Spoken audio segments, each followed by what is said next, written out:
From the High Court of Australia in 2013 comes a strange case of Clark and Macourt, a case where bodily fluids caused a dispute which updated contract law and damages in Australia.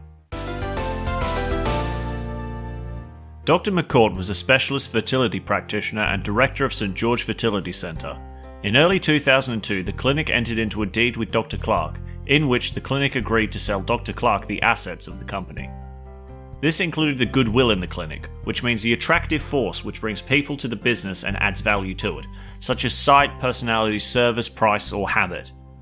Also included in the assets were some embryos, donor records, and donor sperm, which were in the form of 3,513 straws of sperm. Dr. Macourt guaranteed performance of the clinic's obligation under the deed. There were a number of breaches in the contract, however the crux of the issue was the lack of identification of the sperm donors. As such, 1,996 straws of sperm were unusable. The problem then arose of sourcing suitable replacement sperm, which for whatever reason could not be done in Australia.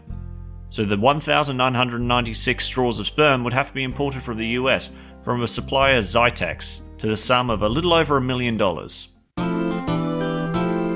The purchase price was less than $400,000 for all of the assets purchased, which included the sperm. Dr. Clark accepted that she could not ethically charge any patient a fee for using donated sperm greater than the amount she had paid to acquire it. The Supreme Court of New South Wales entered judgment for Dr. Clark for breach of warranty and against Dr. Macourt as guarantor of the vendor's obligations.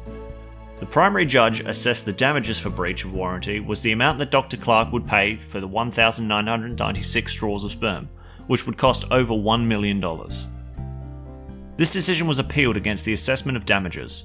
The Court of Appeal then held that Dr. Clark should receive no damages for Dr. Macourt's breach of warranty. This was because the patients were charged a fee which covered the cost Dr. Clark had incurred by purchasing replacement sperm. Therefore, she had avoided any loss she would have otherwise sustained. By special leave, the case was appealed again, this time to the High Court of Australia.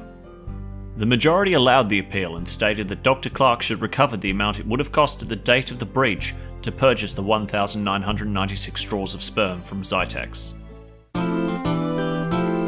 The High Court's decision reaffirmed the principle that bargains are meant to be kept. Damages for breach of contract must be measured by the loss of value the promisee would have received if the promise were performed.